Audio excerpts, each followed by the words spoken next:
ارشاد نبی فرمان نہ بدلا جائے گا، بدلے گا زمانہ لاکھ مگر قرآن نہ بدلا جائے گا۔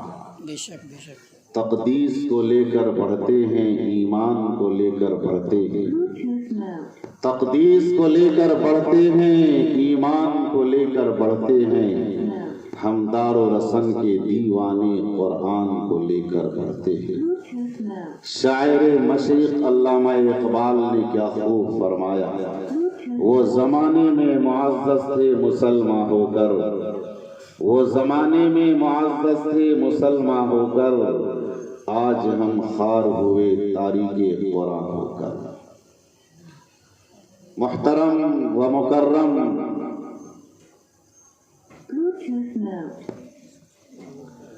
بزرگان، قابل قدر نوجوانان، پیارے بچوں، پردے کے اندر بیٹھی سن رہی میری پیاری مائیں اور بہنیں، آج کا یہ مقدس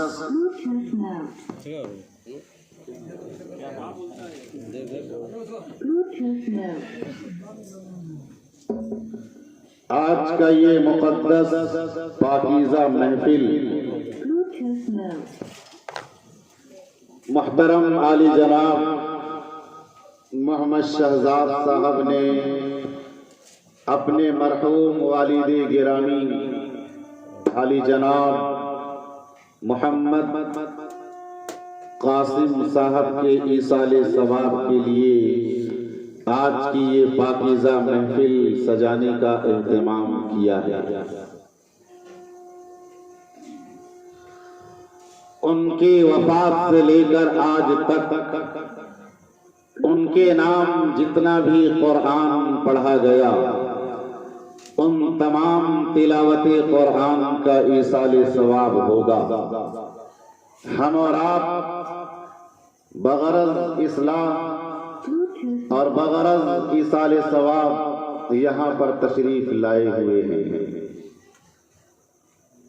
علی جناب محمد قاسم صاحب، دل سے یہ دعا ہے کہ بار الہا ان کے قبر کو نور سے منور فرمائے، اعلیٰ علیین میں جگہ نصیب فرمائے، جنت الفردوس میں اعلیٰ مقام نصیب فرمائے۔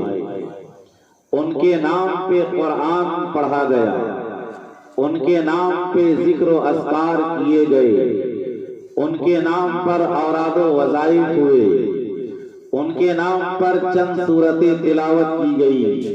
آج اسی قرآن مقدس کی آیات اور پارے کا ثواب ان کے روح پاک کو پہنچایا جائے گا۔ سب سے پہلے میں یہ بتا دوں کہ نبی اکرم علیہ السلام نے ارشاد فرمایا کہ اگر کسی مرحوم کے نام پر 3 بار سورہ اخلاص پڑھ کر کے، اگر کوئی 3 بار سورہ اخلاص یعنی قل هو اللہ احد پڑھ کر کے کسی مرحوم کے نام پر ایصال ثواب کر دے، آقا کا فرمان ہے مرحوم کے نامہ اعمال میں ایک قرآن کا ثواب پہنچ جاتا ہے۔ اور دوسرے مقام پر نبی اکرم صلی اللہ علیہ وسلم نے ارشاد فرمایا کہ اگر کوئی ایک بار سورہ یاسین شریف کی تلاوت کر لے، ایک بار سورہ یاسین شریف کی تلاوت کر لے، اور تلاوت کر لینے کے بعد کسی مرحوم کے نام پر ایصال ثواب کر دے، آقا کریم علیہ السلام نے ارشاد فرمایا مرحوم کے نامہ اعمال میں ایک بار سورہ یاسین پڑھنے کی وجہ سے مرحوم کے نامہ اعمال میں 10 قرآن پڑھنے کے برابر ثواب مل جائے گا۔ سبحان اللہ، بات اچھی لگے؟ کیا کہنا ہے؟ سبحان اللہ۔ کل تسبیحۃ صدقہ، ہر سبحان اللہ کہنا صدقہ ہے۔ کل معروفۃ صدقہ، ہر نیکی کا کام کرنا صدقہ ہے. کل تکبیرۃ صدقہ، بات اچھی لگے اللہ اکبر کہہ ڈالیں، ہر اللہ اکبر کہنا صدقہ ہے. آقا کریم علیہ السلام نے ارشاد فرمایا اگر کسی نے سورہ تکاثر یعنی الہاکم التکاثر پڑھ لیا، ایک بار سورہ تکاثر پڑھ لیا، آقا کریم علیہ السلام نے ارشاد فرمایا 1000 آیت پڑھنے کے برابر ثواب مل جائے گا. کیا مقام ہے قرآن کا. آج ہم قرآن کب پڑھتے ہیں؟ جب میاں بیوی میں جھگڑا ہوتا تھا، لاؤ قرآن کھاؤ قسم، لاؤ قرآن کھاؤ قسم.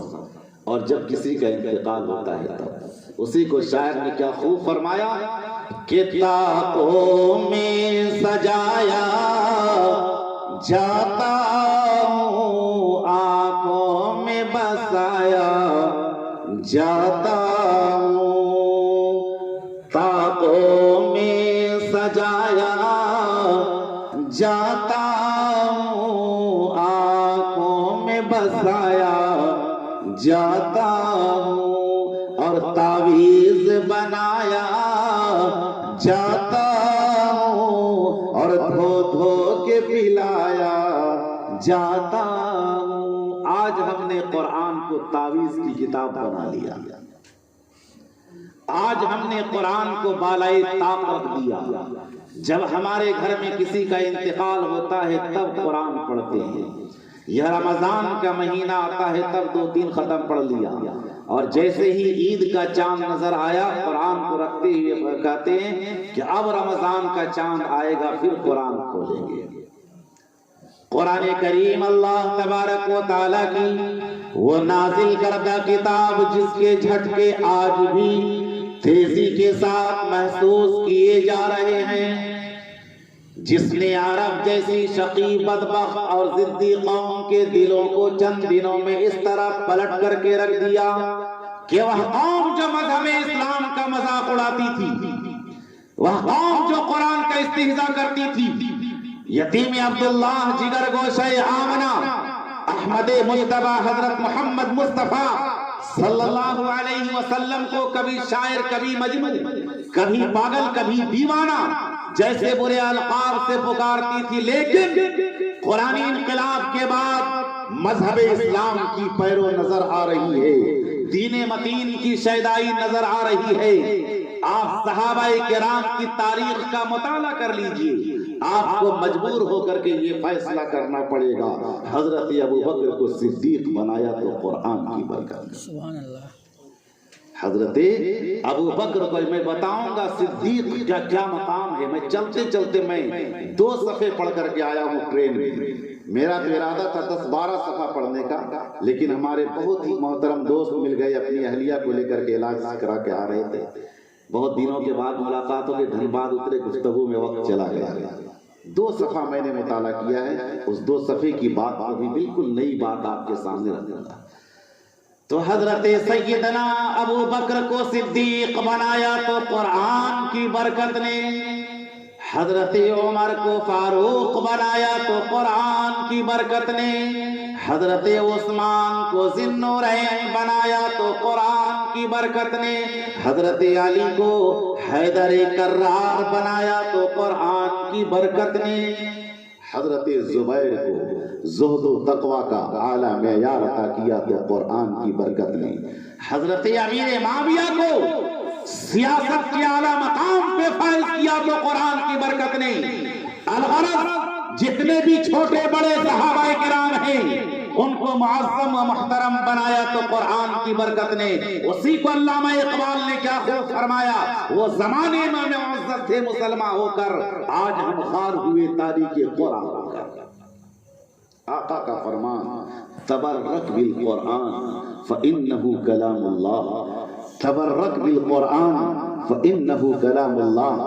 برکت حاصل کرو قرآن کے ذریعے سے. کیوں؟ اس لیے کہ اللہ کا کلام ہے، یہ اللہ کا کلام ہے. برکت حاصل کرنے والی کتاب قرآن رب کائنات نے اتنا عظیم تحفہ ہمیں اور آپ کو دیا ہے.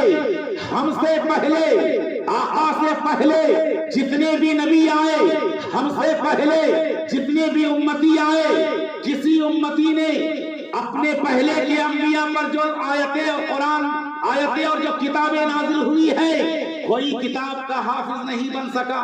حضرت موسیٰ علیہ السلام پر توریت نازل ہوئی، توریت کا حافظ نہیں ملے گا۔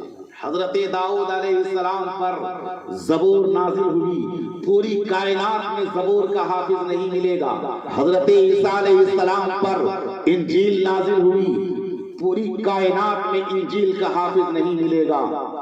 لیکن نبی پاک علیہ السلام پر جو قرآن نازل ہوا، 8 سال 10 سال کے بچے حافظ قرآن بن رہے ہیں۔ ابھی میں آسنسول شیر تالاب میں جلسے میں گیا، ابھی 1.5 مہینہ قبل، جب اس بچے کے سر پر اکابر علماء کرام دستار باندھ رہے تھے، وہ بچہ ہچکیاں لے کر کے رو رہا تھا۔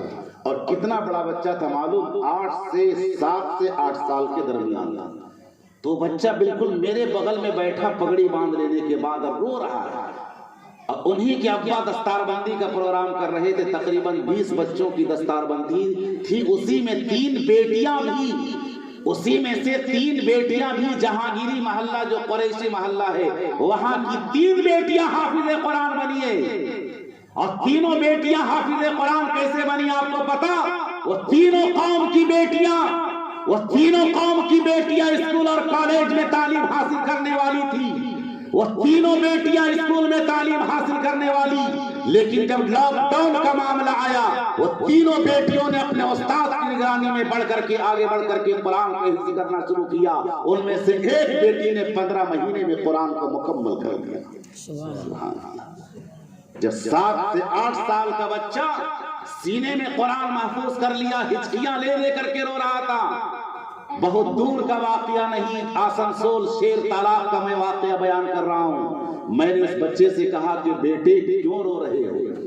کیوں رو رہے ہو؟ آخر یہ رونے کی وجہ کیا ہے؟ یہ تو خوشی کا مقام ہے، کیوں رو رہے ہو؟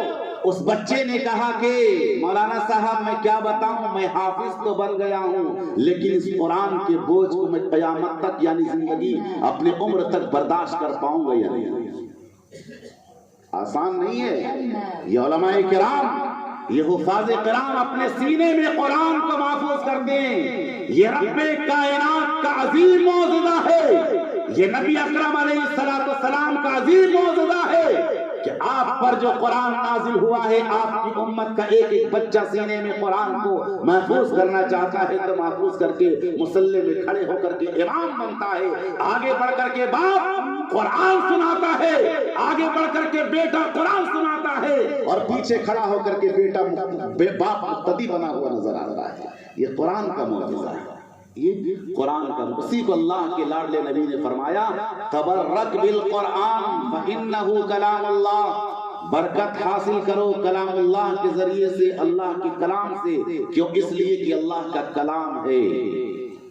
آج ہم قرآن کو نہیں پڑھتے ہیں، آج ہر شخص پریشان ہے، جبکہ نبی پاک علیہ السلام نے ارشاد فرمایا کہ جس گھر میں قرآن کی تلاوت ہوتی ہے، جس گھر کے اندر قرآن کی تلاوت ہوتی ہے، اس گھر کے اندر خدا کی رحمت کی چھم چھم بارش نازل ہوتی ہے۔ اور آگے فرمایا گیا ایک صحابی تھے، اپنے گھر میں، گھر کے آنگن میں قرآن کی تلاوت کر رہے ہیں، اور چارپائی پر گھوڑا بندھا ہوا ہے، زور سے قرآن کی تلاوت کر رہے ہیں، اور بغل میں ان کا بچہ سو رہا ہے۔ گھوڑا بندھا ہوا ہے، بچہ بغل میں سو رہا ہے۔ جب وہ صحابی زور سے قرآن پڑھتے ہیں تو گھوڑا بدکنے لگتا ہے، جب وہ دھیرے کرتے ہیں تو گھوڑا تھم جاتا ہے۔ یہ سلسلہ رات تک چلتا رہا، اور کچھ روشنی آسمان سے زمین پر آ رہی تھی، اور کچھ روشنی زمین سے آسمان تک جا رہی تھی۔ یہ سلسلہ صبح صادق تک چلتا رہا۔ جب صبح کی نماز کا وقت آیا تو آقا کی خدمت میں وہ صحابی تشریف لائے۔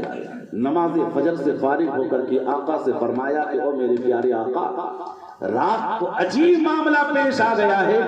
کیا معاملہ پیش آ گیا ہے؟ وہ صحابی نے فرمایا کہ میرے پیارے آقا، میں رات کو قرآن کی تلاوت کر رہا تھا، جب میں زور سے قرآن کی تلاوت کر رہا تھا تو گھوڑا بھنکنے لگتا تھا، بغل میں میرا بچہ سو رہا تھا، میں ڈر رہا تھا کہیں میرے بیٹے کو گھوڑا نقصان نہ پہنچا دے، میں ڈر کر کے دھیرے قرآن کی تلاوت کرنے لگا۔ میں نے اس رات دیکھا کہ کچھ روشنی زمین سے آسمان تک جا رہی تھی اور کچھ روشنی آسمان سے زمین تک آ رہی تھی، یہ کیا بات تھی مجھے سمجھ میں نہیں آتا ہے۔ آقا نے فرمایا کہ میرے پیارے صحابی، یہ روشنی جو آسمان سے زمین تک آ رہی تھی اور زمین سے جو روشنی آسمان پر جا رہی تھی، یہ کچھ اور نہیں تھا، اللہ کے فرشتے آسمان سے زمین پر آ رہے تھے اور تیری تلاوت کے قرآن کو سننے کے لیے آ رہے تھے، اور سن کر کے پھر روشنی جو آسمان تک جا رہی تھی وہ اللہ کے فرشتے تھے جو تیری تلاوت کو سن کر کے آسمان کو لوٹ جا رہے تھے۔ آگے آقا فرماتے ہیں کہ اے میرے پیارے صحابی، اگر تو صبح تک قرآن کی تلاوت کرتا رہتا تو آج پورے مدینہ والے فرشتوں کا دیدار کر دیتے۔ سبحان اللہ۔ آج اگر تو صبح تک قرآن کی تلاوت کرتا تو پورے مدینے والے فرشتے کا دیدار کر لیتے۔ اس سے یہ پتا چلا کہ جہاں پر قرآن کی تلاوت ہوتی ہے وہاں پر خدا کے فرشتے نازل ہوتے ہیں، اور یہاں تک پیارے آقا علیہ السلام نے ارشاد فرمایا کہ جب کوئی قرآن کی تلاوت کرتا ہے، تلاوت کرنے والے کے سامنے فرشتے آتے ہیں اور آ کر کے ان کے لبوں کو چوم لیتے ہیں۔ سبحان اللہ، ان کے لبوں کو چوم لیتے ہیں فرشتے۔ اور میں آپ کو بتاؤں، کوئی فرشتہ قرآن نہیں پڑھ سکتا ہے، جتنے بھی فرشتے ہیں دنیا کے اندر، پوری کائنات کے اندر، زمین و آسمان کے اندر، کوئی فرشتہ قرآن نہیں پڑھ سکتا ہے، صرف ایک فرشتہ قرآن پڑھ سکتا ہے اور وہ حضرت جبریل علیہ السلام، باقی کوئی فرشتہ قرآن نہیں پڑھ سکتا ہے۔ یہ اللہ نے ہمیں اور آپ کو مقام دیا ہے کہ ہم فرشتوں سے آگے بڑھ گئے ہیں قرآن پڑھنے کے معاملے میں۔